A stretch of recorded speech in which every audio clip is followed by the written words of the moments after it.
I'm Michelle Itkowitz, and we will get to today's topic, breaking your lease early, 7 best practices, in a second. But first, I have news. A version of this show is now being distributed by a real podcast network. It's a terrific opportunity that I'm honored to have. The name of the new show is going to be Learn to Live Better, a housing law podcast. You know how at the end of every episode I say the law belongs to you, but your ownership of the law is only as great as your understanding of the law. So let's learn to live better. So the new name is Learn to Live Better, a housing law podcast. I am now working with the Broadway Podcast Network, a vibrant community of more than 190 shows, 15,000 episodes, reaching a global audience of 12 million listeners. BPN is New York City based. It's young. It's about 7 years old. It's got an arts and creativity focus, and that's a lot of my audience, but there's so much else on there. It's business, it's self-improvement. It's got some awesome scripted dramas. In 2025, one of BPN's original programs won a Webby. That's like an Academy Award for podcasts. So I think BPN is the right partner to help me help New York City's middle-class tenants at scale. Here's the updated show description, which expresses what I've been trying to do here all along with this podcast project. If things aren't going right with your apartment, whether it's something small or something big, it can throw you off in your career, your personal life, and your health. You want your energy going into your job, your business, your art, your family, your spiritual life, and the causes and people you care about, not into grappling with housing issues. Here's the thing. New York City tenants have more rights than tenants anywhere else in America, but New York City tenants are also shockingly unaware of what those rights are. A right that you don't know you have is the same as no right at all.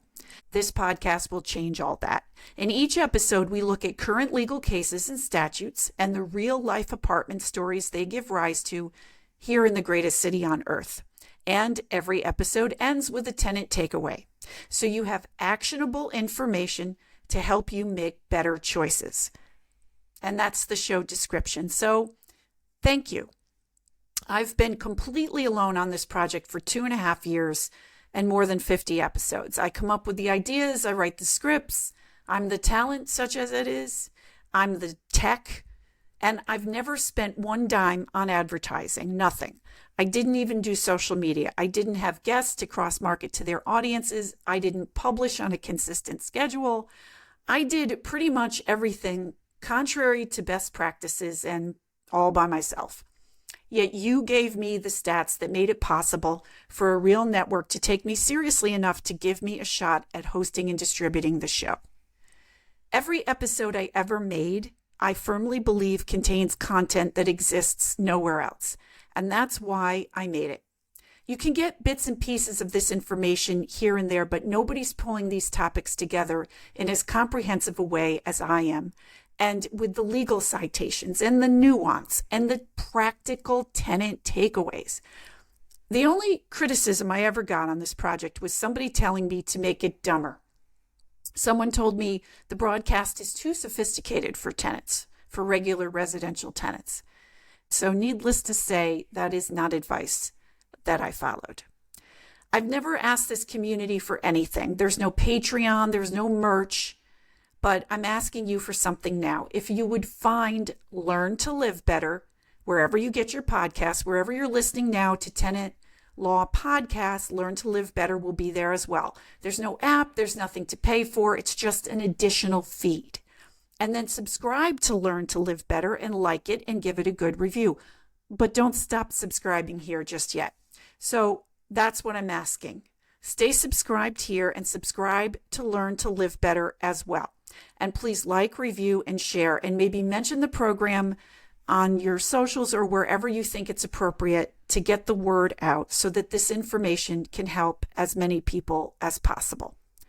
I'm dropping the first episode of Learn to Live Better here in this feed for your listening enjoyment or for your viewing enjoyment. There's a video component now, but you don't have to watch. You can always just listen. So here it is. Breaking your lease early. 7 best practices. You just signed a lease for an apartment in Brooklyn for $4,100 a month. But today you got the call you've been waiting for. All those Broadway podcast network episodes you watched about how to nail the audition, they paid off, my friend, because you have been cast as the lead in a Broadway show. Well, it's an off-Broadway show. Actually, it's an off-Broadway show. It's not even in a state that's contiguous with New York, but this is the break you've been waiting for. The problem is you just signed a lease, a binding legal contract that says that you're going to pay a landlord in Brooklyn $50,000 over the next year for an apartment you no longer need. What should you do? Should you pick a fight with a landlord? Should you sublet? What are your rights? What are your responsibilities? Fortunately, this episode is entitled Best Practices for Breaking Your New York City Lease Early. This is episode 1 of Learn to Live Better, a housing law podcast. New York City tenants have more rights than tenants anywhere else in America, but New York City tenants are also shockingly uneducated about what those rights are. A right you don't know you have is the same as no right at all, and there are so many bits of incomplete information out there. This podcast will change all that.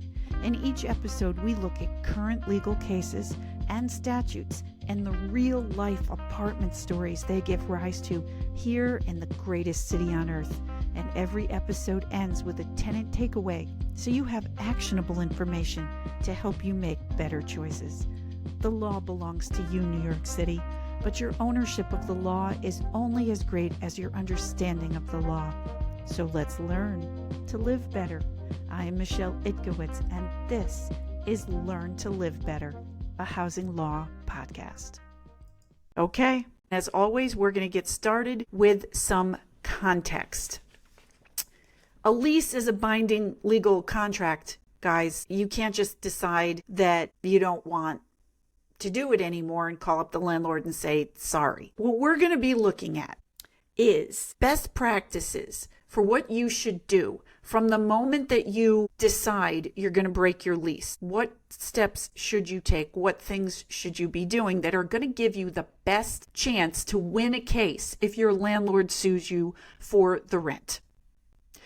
Although our goal isn't exactly to have you win a lawsuit. I mean, if God forbid you get sued, it would be great if you won the lawsuit.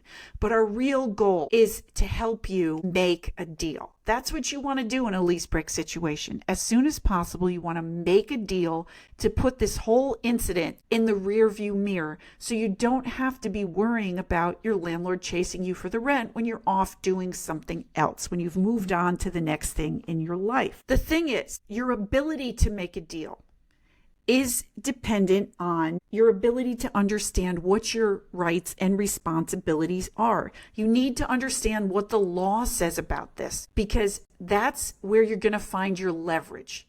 That's what you need. You need to understand what your real leverage is, what your strengths are, what your weaknesses are, because that's how you negotiate and that's how you get to a deal. We are going to start with Real Property Law, Section 227E. Enter stage right, Real Property Law, Section 227E. This is the law that is most implicated in a New York City residential lease break. So that's where we're going to start. Okay, Real Property Law, Section 227E. It's a fairly new law, actually. So this is what I'm going to do. I'm going to sort of read you the law, sort of paraphrase. Now, I know what you're thinking. You're saying, this woman is going to read me a statute. That's boring. That's not a fun podcast. But here's the thing. Just stick with me a minute. The law is words, guys. The law is words. And your landlord and your landlord's lawyer, they're reading the words. So we're going to read a few words too. Not too many. Here we go.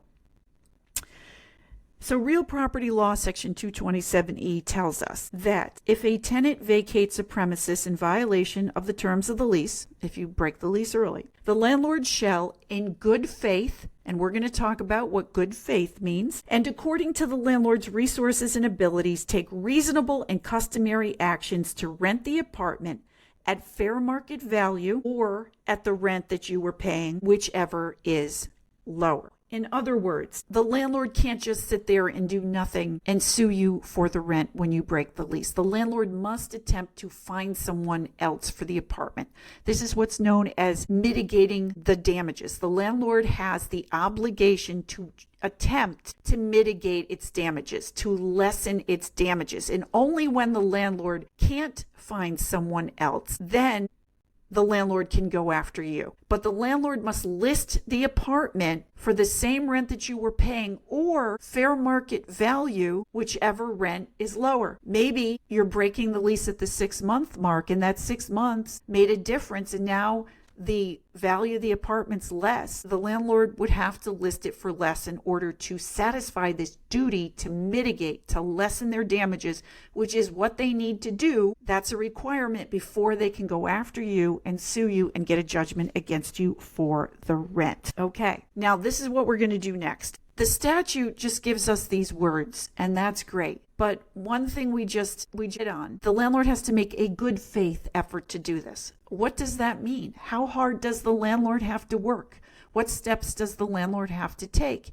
Because we need to know that, because we need to see if the landlord's doing those things. So that's why we're going to talk next about some cases. That's how the law works. We have a statute, and then we have real life cases where people have real court battles and they get written up and published. And those cases guide judges and lawyers and future litigants for what choices they should make. So we're going to look at 3 cases. The first case we're looking at is called 14 East 4th Street versus Toporek. Now this case comes to us from the Appellate Division, 1st Department. That's a high-up court in New York from 2022. Now in this case, the tenant left owing 5 months of rent. The landlord listed the apartment promptly on StreetEasy, Zillow, Trulia. But here's the thing. The landlord listed the rent at a higher rent than the lease-breaking tenant was paying. Now remember our statute, Real Property Law 227E. It just said that's a no-no. The landlord can't list it any higher than what the tenant was paying or fair market rent, whichever is lower. So it's never going to be, should never be listed at a rent that's higher than what the lease-breaking tenant was paying. But this is what the landlord said to the court. The landlord said, yes, the listing rent is higher, but if you also notice, the listing includes rent concessions, like a free first month's rent or something like that, a number of free months rent that would actually make the net effective rent that the new tenant would be paying the same or lower than what the lease-breaking tenant was paying. And then the landlord in Toporek also documented that it got 60 inquiries. It showed a whole spreadsheet, and it provided where each inquiry came from, proving that it really did list the apartment. And also it documented the steps that the agent took as it tried to re-rent the apartment. The agent did nearly a dozen video walkthroughs and over 3 dozen live showings. And the landlord also provided comparable listings for other apartments, showing that the fair market price hadn't really gone down. And even though the landlord did these activities, the landlord was not able to find anybody for the apartment over those 5 months, and the court held that the landlord could sue and get a judgment against the tenant for the rent for those 5 months. Let's look at another case. The next case is Astor 207 Properties versus Monfried. This case comes to us in 2022 from the New York State Supreme Court. Now, fun fact, whenever you hear me on this podcast talk about New York State Supreme Court, I'm not talking about the highest court in New York. As you know, on the federal level, the United States Supreme Court, that's the highest court. But in New York, the state Supreme Court is the lowest court of original jurisdiction, and that's where Astor comes from. Now in Astor, it's a very interesting twist because the landlord listed the apartment immediately when the tenant left, but then it pulled the apartment from the listing, and the tenant said, wait a minute, you didn't leave that listing up, you took the listing down, so you didn't make a good faith effort to mitigate your damages, and you can't come after me. But the landlord said, no, the reason we pulled it was because after we listed it, we realized that the lease-breaking tenant had messed something up in the apartment, something needed to be fixed. So they had to take it off of the market for a period of time to correct that so that they could list it and find another tenant. And the court went with that and said, okay, the landlord has met its duty to mitigate and it can sue the tenant even though the apartment was briefly pulled from the market for this reason. So you see why we're looking at cases. This gives us ideas of what best practices might be in a lease break situation. You're going to hear me mention this case later when we get to the tenant takeaways and the best practices. Our next case is Itkowitz versus Newman, another Supreme Court case from 2022. Now, in this case, the tenant signed the lease and never moved in. So that's harsh. The landlord went after the tenant and was probably going to get 12 months of rent if we didn't have this statute, Real Property Law 227E. The landlord listed the unit right away, but for $50 more than the lease breaking tenant was paying. But this one didn't have any rent concessions or net effective rent. It was just listed for $50 more. And the landlord said, wait a minute, court, I can get $50 more. The market has gone up, so I want to list it for $50 more. And the court said, well, that's fine. But when you do that, you're not making the good faith effort to mitigate that Real Property Law Section 227E requires you to make, that's going to enable you to be able to sue this tenant. You can't sue the tenant. So finally, the landlord dropped the price back to what the lease breaking tenant had been paying, and then they found somebody. But the court held, while the rent was listed at $50 more than was in the lease, that wasn't meeting the Real Property Law Section 227E requirement, and therefore the landlord didn't have the right to sue the tenant for that rent. So this is the statute in action. Okay. So next we're going to get to the 7 best practices for breaking your New York City lease early. But first we're going to do some housekeeping. Who am I? I'm Michelle Itkowitz. If you want to see my bio, I'm not going to get into it here. You can look at my website at itkowitz.com, Itkowitz. But keep in mind, none of this is legal advice. This is not legal advice, and I'm not your lawyer. But because I am a lawyer, I am required to say that this may be considered legal advertising. If it's legal advertising, it is terrible, because the next thing I'm going to say is please don't contact me. This podcast is not a commercial for me or my law firm. This is really simply the podcast, or one of the podcasts, that I always wanted to make. What I do want to hear from you on is what topics would you like to hear about? So it's time for the tenant takeaway. So tenant takeaway time, we're going to be looking at the 7 best practices for breaking your New York City lease early, and we're going to do a sample deal, a deal example. Every situation is going to be different, but we're just going to give you an example of where all this is leading to so you can make that deal and move on with your life and your creativity. Okay, best practice number 1. The first thing we're going to do is get your head in order. The best defense is not necessarily a good offense. People call me all the time when they're anticipating breaking their lease, and they always say the same thing. Oh, the handle on the cold water in my second bathroom in my powder room is a little stuck, and the clock on my microwave oven is off by a few minutes, and I can't stand living like this, and I have to break this lease. If it's people's instinct to call and start yelling at the landlord and saying, this is a bad apartment, you need to let me out. Now, here's the thing. This is New York City, and I've been a housing lawyer in New York City for 30 years. And let me tell you, there are occasionally people who are subject to conditions that are so bad that their rental obligation is completely suspended. And that is not something that you would wish on your worst enemy. Those conditions are horrible and dangerous, and it's probably not the conditions that you're in. Hopefully. God forbid. So here's the thing. When you call up the landlord and start screaming, the landlord understands that what you're complaining about as conditions are not enough to break the lease. The landlord does housing all day long because that's the landlord's job.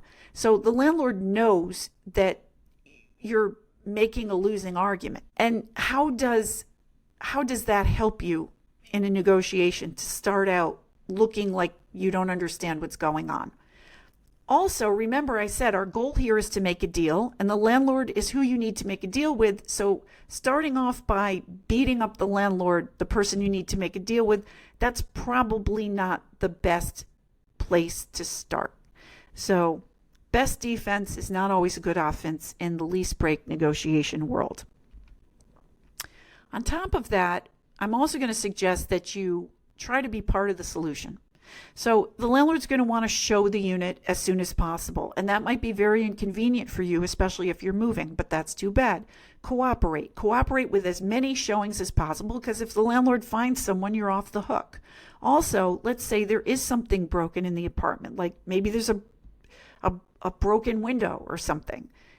Let the workman come in and fix whatever it is to get the apartment in tip-top shape to be re-rented. This is a little counterintuitive. You're saying to yourself, well, I'm leaving. I don't care if the upper pane of a window in a room I never use is broken, but if things would need to be fixed to make it easier for the landlord to rent the unit, then just cooperate. Cooperate as much as you can.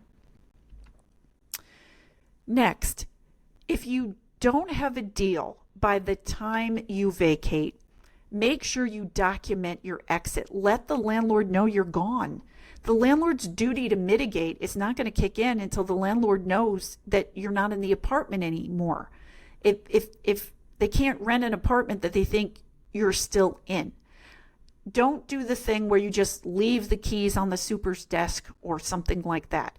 Whatever the method that you're supposed to communicate with your landlord by, utilize that method. So if there's a portal, communicate through the portal and say, on this date, I am surrendering, I'm giving the keys to the super or to the managing agent, or I'm dropping them off in your office, whatever it is. Also, on top of that, if there's an email address you have, also write a letter, just a one-page letter saying, this is the date I'm surrendering. Send the letter by email. Send the letter to the managing agent's address, which you will find online on HPD. Send that by overnight mail so you have a record it went. So document when you've left. For that matter, and number 4, we have document the condition of the apartment. Remember the case we just looked at. So again, it's counterintuitive. You know you're not getting your security back because you're breaking the lease. So maybe you don't carefully document the condition you leave the apartment in because you're not getting your security back anyway. But you should go through with a video and document that the apartment is in good shape, because you don't want the landlord to be saying to a court, well, the reason I didn't list it right away was because I had to do all this work because of the condition the tenant left it in. Document the condition the apartment is in before you leave. Okay. As soon as you leave, if you don't have a deal, you're going to start monitoring the landlord's efforts to mitigate. So if you saw the apartment on StreetEasy, look on StreetEasy and see if the landlord is listing the apartment. Look everywhere where the apartment should be listed. Now, it's a little difficult to prove a negative, but if you're looking and you're not seeing it, maybe take some screenshots and just make a note that it's not there. If you do see the apartment listed, again, you're checking, is it no higher than what my rent was? And even if, listen carefully, even if it is listed at your rent, you still need then to do, at number 6, we have do some market research. Because remember, the landlord is only satisfying its duty to mitigate that allows it to sue you if it's listing that apartment at the rent you were paying or at the fair market rent. And again, the market in New York City moves fairly rapidly. So if it's dropped and now the fair market rent for the apartment would be lower, that's how they satisfy their duty to mitigate. So they might be listing the apartment at your rent, but that still might not be satisfying their duty to mitigate and allowing them to come after you. Maybe the market has fallen and the fair market rent is lower. So look at comps. Pull comparable rents for apartments on that block, same size, same floor, same condition, that kind of thing. The more you pull, the better. But that can really protect you. Okay. Do not sublet. Number 7, our final takeaway is do not sublet. Oh my God, I don't even know where to start with this one. Okay, let's look at it this way. You are at a place where you don't want to be a tenant in Brooklyn anymore under my opening scenario. So you're going to become a landlord in Brooklyn? How does that make sense? The point is, if you're not letting go of the apartment, the landlord's duty to mitigate isn't even kicking in. So all of that real property law 227E, that's not even at play anymore. But it's so much worse because now you're a landlord. And what are you going to do if your tenant, if your subtenant stops paying you? So now you're not only owing the landlord the rent, but now you're hiring a lawyer in New York City to chase the subtenant for rent and try to evict them. That's a terrible position to be in. And as bad as that is, it gets worse. It gets worse. Let me give you this one. Let's say you don't sublet and the landlord makes a good faith effort, doesn't find anybody, and you owe every dime of rent to the end of the term. That's an unfortunate situation, but I'll give you one even worse. You sublet it. Your subtenant stops paying, and your subtenant at the end of the term of the lease does not get out. They stay. They're the thing that wouldn't leave. You're still liable, even after the term of the lease, to pay the landlord rent because the lease required you at the end of the term to return vacant possession to the landlord. That's what every lease says. And you haven't returned vacant possession to the landlord because your non-paying subtenant is sitting there. So your liability doesn't even cut off at the 12th month if it's a 1-year lease. Now you're really stuck. Now this is where you're going to tell me, don't worry, the subtenant is my friend, it's my buddy. The problem with that is everybody's your friend until they lose their job and can't pay the rent. Or I'll do you one better because I've seen this one a number of times as well. Your friend, okay, they're okay, but they enter a relationship while they're living there and their significant other moves in. And then they have a fight and your friend moves out and leaves a virtual stranger in the apartment who's now not paying. It just don't sublet. That's not something that I would recommend. Okay, what would I recommend?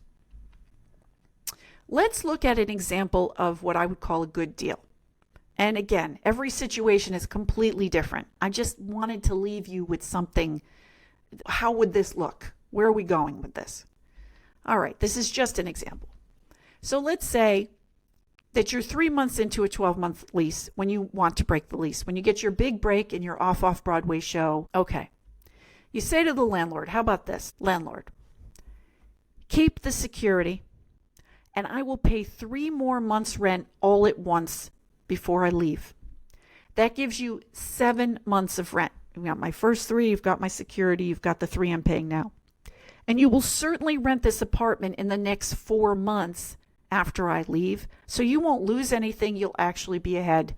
And then just let me go so I don't have to pay those last 6 months. Will it work? You don't know till you try. But the point is, you're armed with the fact that if the landlord says to you, well, you owe me all this rent, you can educate the landlord or let the landlord know that you've been educated and say, you have a duty to mitigate real property law 227E, and you need to get out there and do it. And let's work together. I'll let you show it, whatever it is. And hopefully you will make a deal. And there you have it. The law belongs to you, New York City, but your ownership of the law is only as great as your understanding of the law. So let's learn to live better. I'm Michelle Itkowitz, and this is Learn to Live Better, a housing law podcast on the Broadway Podcast Network.